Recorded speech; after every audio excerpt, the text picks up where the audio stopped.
Hello everyone welcome to my channel Subhi tutorial. तो पिला माने ओएसटीटी रो सीडीपी थ्योरी क्लास रो आज हमें कौन पढ़िबा ना कॉग्निटिव डेवलपमेंट थ्योरी जो पियाजेट। तो पिला माने यार प्रीवियस वीडियो जदि आपण माने देखि नांती सीडीपी थ्योरी क्लास रो देन मु डिस्क्रिप्शन बॉक्स रे लिंक दे देछि आपण माने जाके समस्त प्रीवियस वीडियो देखि दियंतु जहा फल रे आज रो पाठटी को आपण माने पय बुझिया पय इजी रहिबो। तो पिला माने जदि आपण माने मो चैनल रे नुआ अछंती दया करी चैनल को सब्सक्राइब करके ऑल नोटिफिकेशन को ऑन कर दियंतु जहा फल रे टीचिंग रिलेटेड समस्त प्रकार वीडियो एवं इन्फॉर्मेशन आपण माने मो चैनल माध्यम रे सर्वप्रथम पाई परिबे। तो चलंतु पिला माने आज रो पाठटी को हम स्टार्ट करिबा। तो पिला माने एबे हमें कौन पढ़िबा ना कॉग्निटिव डेवलपमेंट थ्योरी जो पियाजेट। जेहेतु हमें पियाजेट को थ्योरी पढ़िबा तो प्रथमे हमें पियाजेट को विषय टिके जानिबा। Jean Piaget was a Swiss biologist. पिले स्विस बायोलॉजिस्ट कहले से स्विट्जरलैंड रू बिलोंग करती। Psychologist and genetic epistemologist. Children's learners on their own without any intervention. Children are active learner. Children construct knowledge in response to experience and children are instructionally motivated. तो तांको मतरे children होचंदी गोटे कौन ना little scientist. से तार निज own knowledge हिसाब रे ही से सब किछि जानिबा को चाहि थाए। ए कथाटी किए कहचंती ना gene Piaget. He is well known for basic cognitive concept, stage of cognitive development and cognitive constructivism. तो ए सब जिनस पियाजेट देइथिले जोटा कि एबे आमे आगो को डिटेल्स पढ़िबा। तो प्रथमे पढ़िबा पिला माने कोन ना बेसिक कॉग्निटिव कॉन्सेप्ट जोटा कि दीटा एक्सेप्ट को नेकी गढ़ाई ह्यूमन माइंड को नेकी गोटे है कॉग्निटिव स्ट्रक्चर आ गोटे है कॉग्निटिव फंक्शन। तो पिला माने कॉग्निटिव स्ट्रक्चर कहले कोन से जहाँ भी ऑर्गेनाइज बा अरेंज करे तार थॉट को ताको कोन कहा जाए कॉग्निटिव स्ट्रक्चर बोली कहा जाए। एंड कॉग्निटिव फंक्शन कहले कोन से जहाँ कार्य रे लगाए। तो ये देखा डिटेल्स पढ़ा। तो कॉग्निटिव स्ट्रक्चर कौन आछी स्कीमा।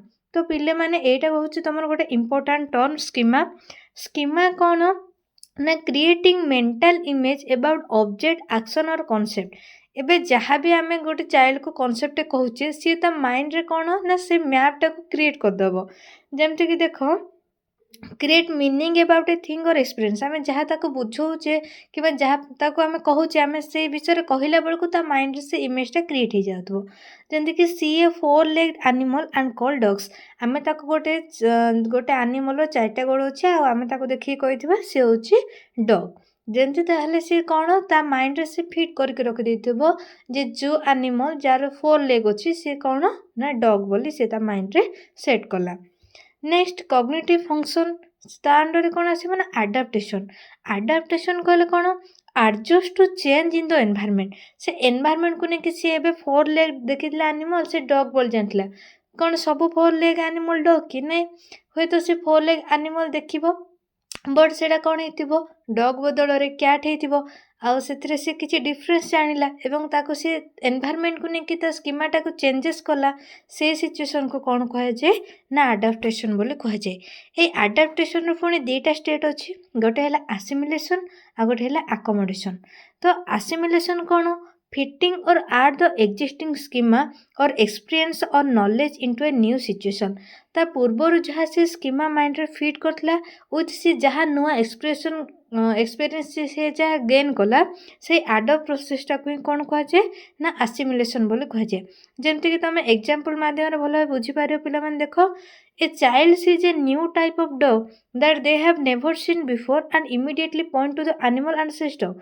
सी डॉग ही देखिला बट देख तुमको जमी सपोज आमर देसी कुकुर आउ हाइब्रिड जो माने तो सेमान को भितर जिते बड़े सी देखिला से देसी कुकुर को तो सब सी आखपाखे देखुची सी जानी से डॉग बोली जिते बड़े सी अदर माने अदर भेराइटी ऑफ डॉग्स देखुची से टाइम पॉइंट आउट कर दोची हाँ हाँ ये भी जने डॉग जेहेतु यार भी 4 लेग अच्छी 1 टेल अच्छी तो से सी जानी।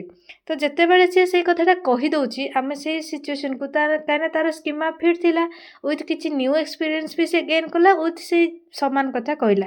तो ताको आमे कौन कहबा ना आसिमिलेशन बोली कहबा।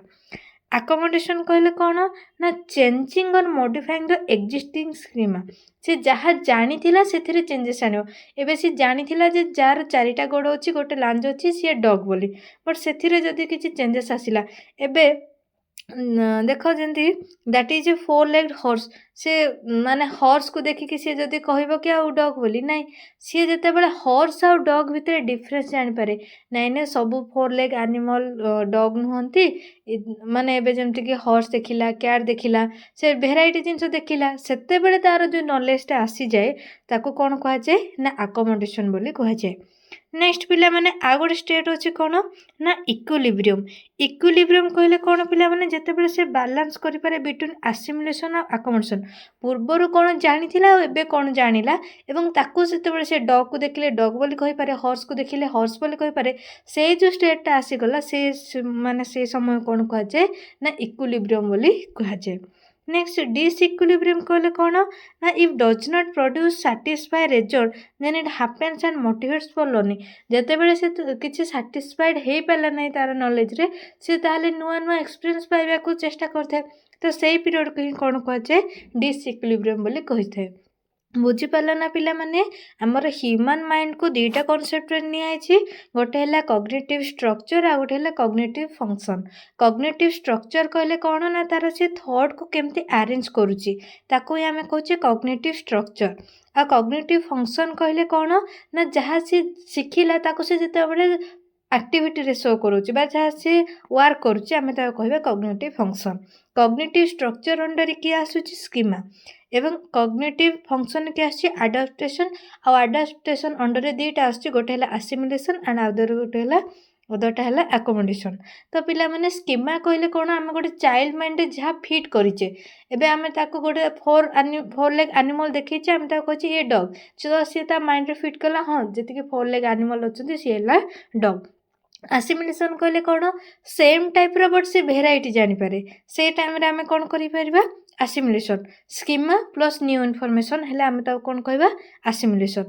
ଆକୋମୋଡେସନ୍ ବୋଲେ କ'ଣ ନା ଯେତେବେଳେ ସିଏ ଡିଫରେନ୍ସ ଜାଣିପାରେ, ହଁ ନା ନା ସବୁ 4 leg ଆନିମଲ୍ ଡଗ୍ ନୁହନ୍ତି, ତା ବିଷୟରେ ବିଭିନ୍ନ ପ୍ରକାର ଅଦର ଆନିମଲ୍ ମଧ୍ୟ ଅଛନ୍ତି, ଯେମିତି ହର୍ସ ହେଲା, କ୍ୟାଟ୍ ହେଲା, ତ ଏସବୁ ଯେତେବେଳେ ସେ ଜାଣିପାରେ ସେଇ ସିଚୁଏସନ୍କୁ କୁହାଯାଏ ଆକୋମୋଡେସନ୍।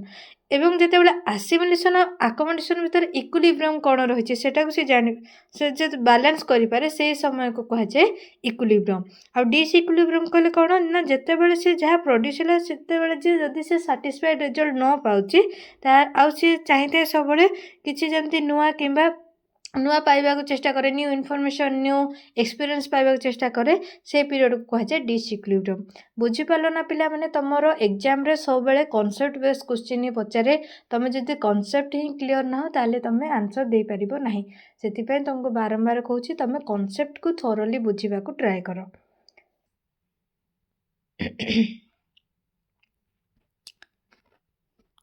ଫାଷ୍ଟ ଏବେ ଆମେ ପଢ଼ିବା କ'ଣ ନା ସେନ୍ସରି ମୋଟର ଷ୍ଟେଜ୍ କ'ଣ, ଯେଉଁଟାକି ପିଲାମାନେ ଦେଖାଯାଇଥାଏ ଜନ୍ମରୁ 2 ବର୍ଷ ପର୍ଯ୍ୟନ୍ତ। During this stage infants think using their sense and motor action. ତ ଏଇ କ୍ଷେତ୍ରରେ ଇନଫାଣ୍ଟ ମାନେ ତାଙ୍କର ସେନ୍ସ ଅର୍ଗାନ୍ ଆଉ ମୋଟର ଆକ୍ସନ୍ ଦ୍ୱାରା ହିଁ ବିଭିନ୍ନ ପ୍ରକାର ଜିନିଷ ସେମାନେ ଭାବିଥାନ୍ତି। They learn about the world by touching, looking, listening or biting things.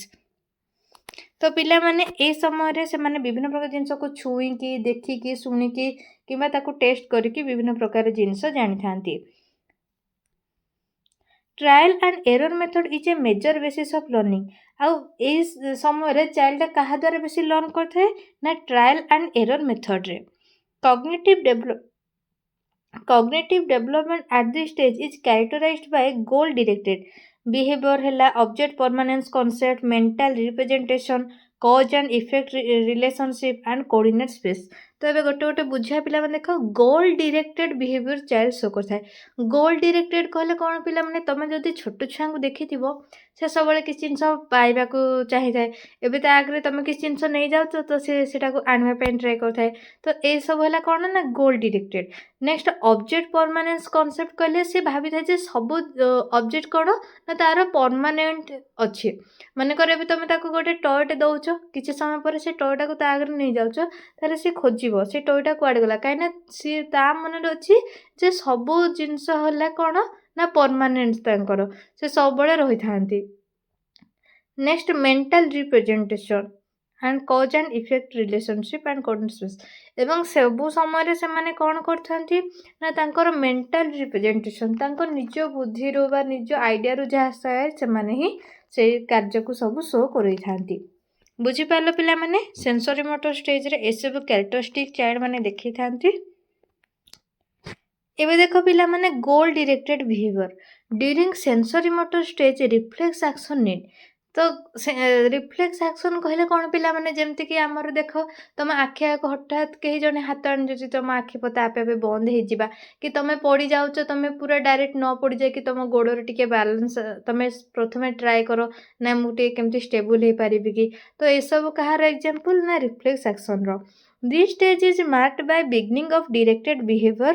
In infancy, there are three primitive reflexes like sucking, following object with eyes and palmographs. ये सब रिफ्लेक्स एक्शन चाइल्ड मान क्षेत्र में देखा जाए नेक्स्ट ऑब्जेक्ट परमानेंस कॉन्सेप्ट कहले कौन पिला माने during sensory motor stage child develops the awareness that an object continue to exist even when it is hidden from view तो तुम जोटा मो प्रीवियसली पिला माने कहिदेली जे तमे जदि गोटे चाइल्ड ता गोटे जिंस देइछो ताकू तमे लुचि दउछो से खोजी कि से जेमति हो से आनिबा को ट्राई करिवो तो से ये को कौन कह जाए ना ऑब्जेक्ट परमानेंस कॉन्सेप्ट बोली कह जाए जेमति कि देखला गोटे example object permanence is hiding a toy under a blanket suppose तुम गोटे ब्लैंकेट भितर कौन कल ना टॉय को हाइड करदेल and in infant knowing the toy is present under the blanket by finding it सी ट्राए कर से ब्लैंकेट माने काढ़ी केमती से टॉय को आनिबो this indicate that the infant remember the toy when it was out of sight and was able to find it एथिरु आमे कोन जानि पारछे जे चाइल्ड जानला जे से टॉयटा ता पाखे थिला वर्तमान नाही ता माने से कोठी गोटे निहाती अछि ताले से खोजिबा को ट्राई करिवो एई बिहेवियर को कोन कहै छै ना ऑब्जेक्ट परमानेंस बोली कहै छै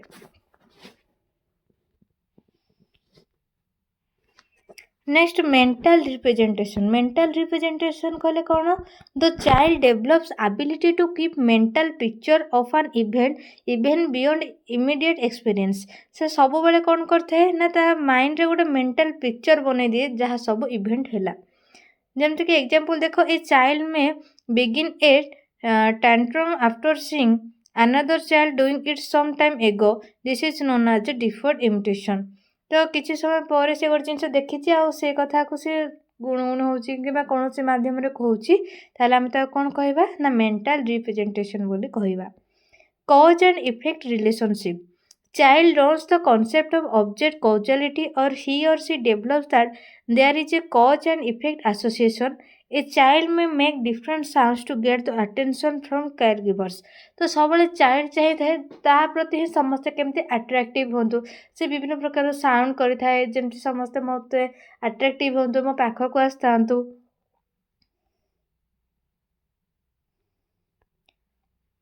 एबे नेक्स्ट स्टेज कौन आसला पिला माने ना प्री ऑपरेशनल स्टेज जोटा केते बेले देखाई थाए ना 2 रु 7 वर्ष भितर देखा दी थाए तो ए स्टेज रे कौन देखाई थाए ना transductive reasoning analysis artificialism egocentrism symbolic functioning centration irreversibility curiosity and seriation तो पिला माने ए सब विषय में प्रथम तुमको टे कहि दउछि देन हम डिटेल्स पढ़िबा ट्रांसट्रक्टिव रीजनिंग कहले जोटा कि तार इलॉजिकल थिंकिंग तार कौन से लॉजिक नथिबो ना से इंडक्टिव हेतिबो ना से डिडक्टिव हेतिबो नेक्स्ट एनिमिज्म कहले कौन पिला माने आमे ताको जहाँ भी कहूचे से भाबिथिबो जे हाँ सबु जिंस कौन ना लिविंग आर्टिफिशियलिज्म कहले जहाँ भी एक्शन हेउची से भाबे हाँ एटा गोटे कौन से सुपर पावर द्वारा ही कंट्रोल होची कौन से पर्सन हो कि जेकोसी सुपर पावर होंतु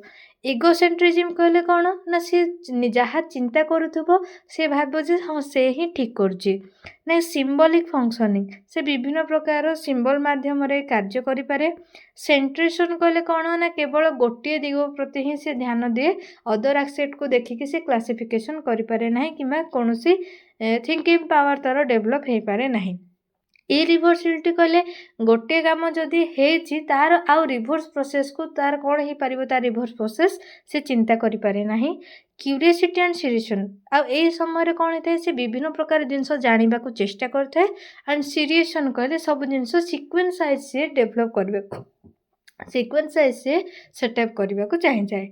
तो चलते पिला माने आम डिटेल्स पढ़ा। फास्ट देखा कौन ट्रांसट्रक्टिव रीजनिंग कौन child starts to associate to separate event which are otherwise unrelated they fail to understand cause and effect relationship. देख एमती मनकर है से कौन से टाइम कांदुची कि हसुची आ से समय कौन से गोटे घटना घटी जाती से कह हाँ हाँ मुझे कांदिली से एमती है। तो ये कौन से लॉजिक अच्छे कि पिला माने ना सपोज धर एबे से चाइल्ड कांदुची आ से समय वर्षा है से कह मु कांदिलार वर्षा है तो कौन किए के कांदिले वर्षा हुए कि ना। तो यह सब सिचुएसन को आम कौन कह ट्रांसट्रक्टिव रीजनिंग कहवा। देख जमती आ गोटे एग्जांपल देला transductive reasoning in children is when they say thing with utmost conviction like look mom the moon is coming along with us when they are traveling in a car or a train at night। से जिते बड़े गोटे car कि train में जाऊँगी जह्न कौन लगे आमको आम सहित गला भाया ही लगे तो सी से समय कहे देख माँ आम सहित जह्न यात्रा करुच्छे। तो से भाया थिंकिंग को कह जाए ट्रांसट्रक्टिव रीजनिंग। नेक्स्ट एनिमिज्म कौन ना चाइल्ड बिहेव्स दैट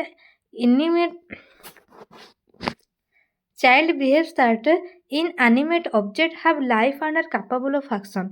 से भाभी थाए जे सब ऑब्जेक्ट कौन अच्छी लाइफ अच्छे आ से माने कैपेबल अच्छा कौन ना कौन एक्शन करने जमती कि एग्जांपल देख could be a child believing that the schedule was made and made them fall down or that the star twinkling in the sky because they are happy। जमी मु कहली सी भावे एबे आकाश रे तारा हसुची कहीं सी खुशी अच्छी बोली। तो ए प्रकार जिनस कौन कहे एनिमिज्म बोली कहे।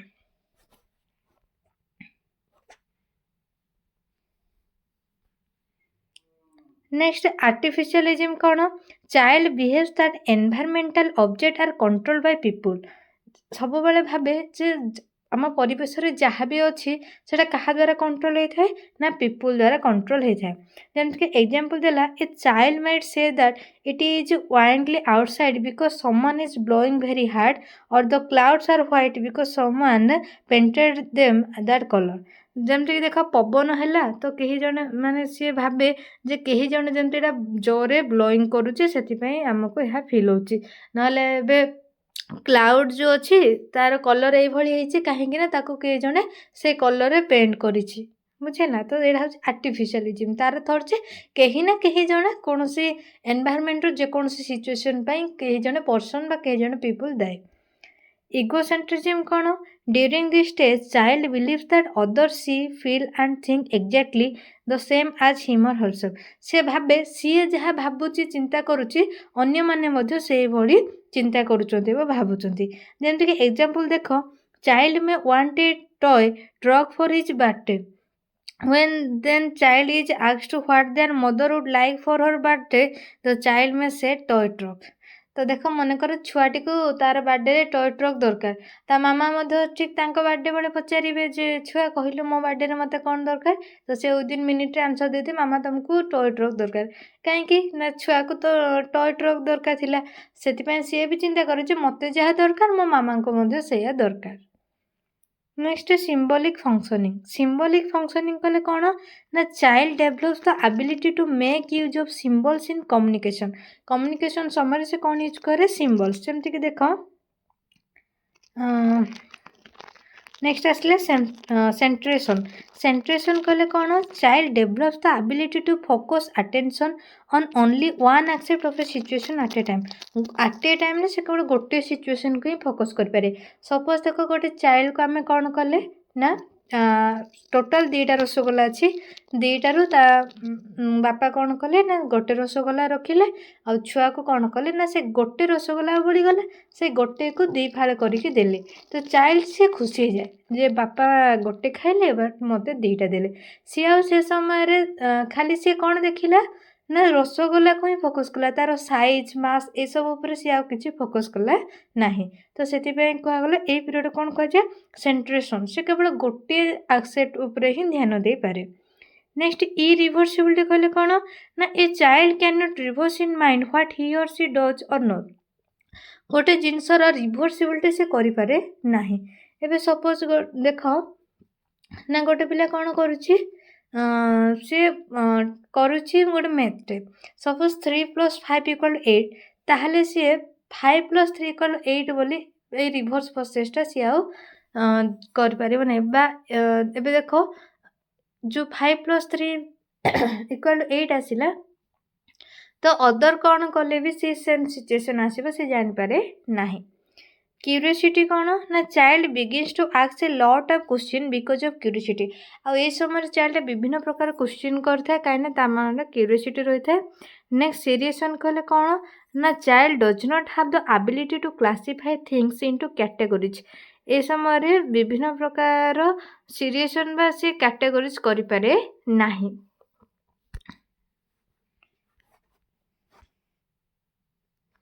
नेक्स्ट स्टेज आसिला कंक्रीट ऑपरेशनल स्टेज जोटा कि 7 ରୁ 11 वर्ष भितर देखाई थाए ए पीरियड रे कौन कौन देखाई थाए ना decentration reversibility cause and effect relationship classification transitivity and elimination of इगोसेंट्रिज्म।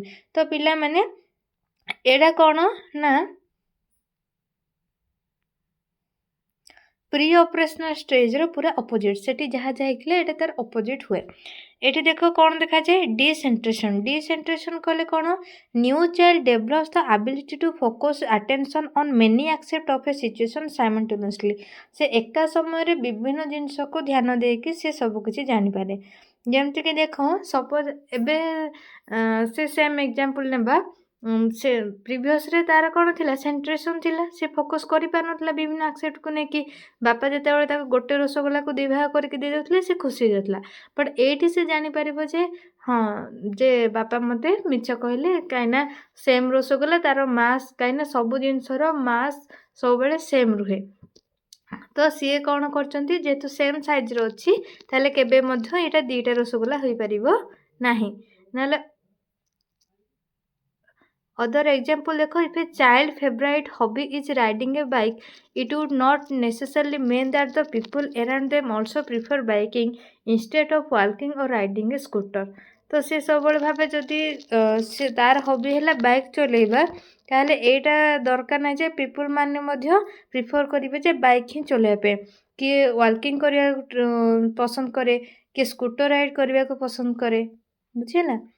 Next रिभर्सिबिलिटी कहले कौन पिला माने child can reverse the thought in their mind once they know the route from home to school they can picturize the reverse route from school to home। देखो ये से तार रिभर्सिबिलिटी power आसी जाए जदि गोटे चाइल्डटा स्कूल घर को आसी पारुचे ताहले ता माइंड रे थिबो जे से घर को स्कूल पुणी केमती जाई परिबो।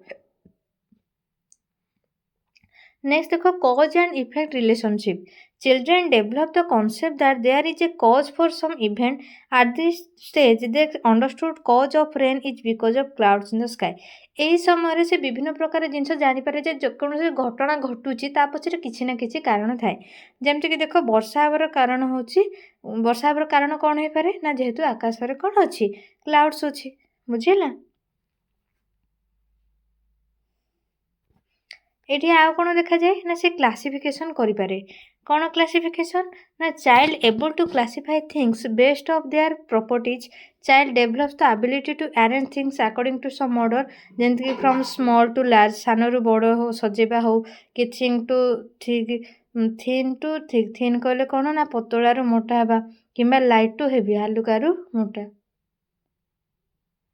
नेक्स्ट आसिला ट्रांजिटिविटी कौन ना child arrives to some conclusions by combining relations logically एटी जहाँ भी से शो करिवो से तार किछि ना किछि लॉजिक थिबो से जहाँ भी कहिवो जेमति for example older children can infer that if John is taller than Mary and Mary is taller than Sue then John is taller than Sue। तो देखो ये कौन कला suppose John is taller than Mary and Mary is taller than Sue ताहले obviously कौन हबो ना John टा सूट मध्य टलर हबो बुझेला तो एठी से लॉजिक लगे पारिबो। Next elimination of egocentrism elimination of egocentrism कौन ना child start to view things from another's perspective as well पूर्वर कौन भावुला ना सीए जहाँ भावुची अन्य माने भी से सेम थिंग करुचंदी बोली से ता मनरे थिला बट से एई क्षेत्र जानि पाजे नाही मोर जहाँ थिंकिंग पावर अछि हुए तो आउ जनकर ताठु किछि अलगा थिंकिंग पावर थाई पारे किबा कोनोसी एम किबा गोल थाई पारे।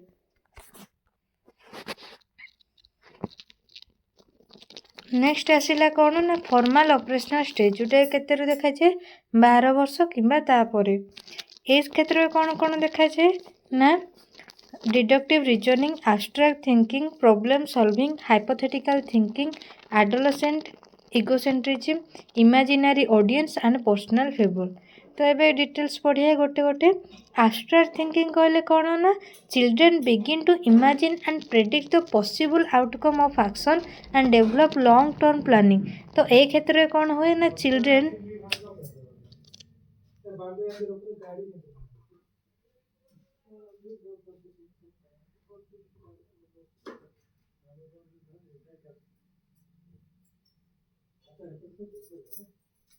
कटक करे हो सईला गाड़ा कौच पार्टी कर बौरा बाउला कर खाब नहीं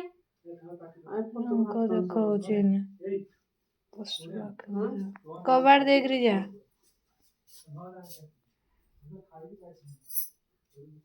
कबाड़ दे मो बिस्तर टोल मारुच।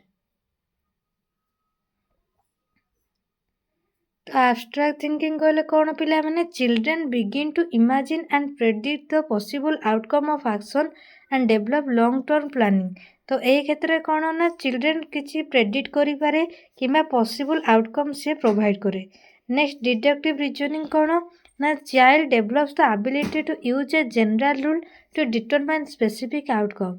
जमी देख A equal to B and B equal to C जदि ए बी ठू बी सहित सामान हो बी जदि सी सहित सामान हो ए भी कौन हो पार सी सहित सामान हो पार।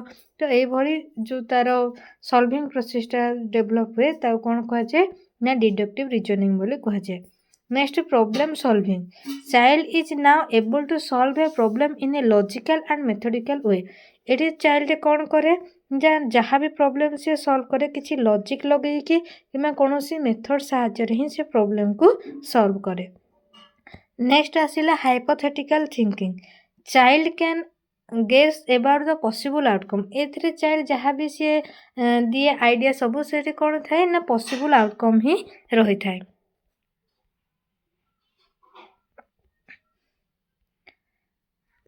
आउटे कौन देखा जाए ना adolescent egocentrism child at this stage has high self consciousness. ये सी चाइल्ड पूरा कॉन्शियस थाए he or she believes that others are interested in him or her they develop concept of imaginary audience जमती कि believe that other are watching them and personal fable जमती कि he or she is the centre of attraction. तो एटी child चाहिए जमती समस्ते तार प्रति अट्रैक्शन दिंतु से जहाँ भी थिंक करुच्ची कि जहाँ पॉसिबिलिटी से शो करमती से कौन हो ना अन्य मानकर अट्रैक्शन रो पॉइंट हो। Generalization and hypothetical problem solution. For example, if a child has to create a model of the solar system using material they have at home, there are a number of ways they could use them. तो मन कर छुआटी solar system बनाऊँगी तो से विभिन्न प्रकार वे अच्छी से मॉडल को बनवाई thinking of several possibilities and then using the one that is the most logical or effective source they have hypothetical deductive reasoning skill। तो एतिकु ही जना पड़े जे गोटे चाइल्ड कौन ना विभिन्न प्रकार हाइपोथेटिकल से रिजनिंग स्किल तार डेवलप होती कहीं से विभिन्न प्रकार पॉसिबिलिटीज आ विभिन्न प्रकार मोस्ट लॉजिक लगे कि से ट्राए करुच्ची तार केमती से मॉडलटा को क्रिएट करने।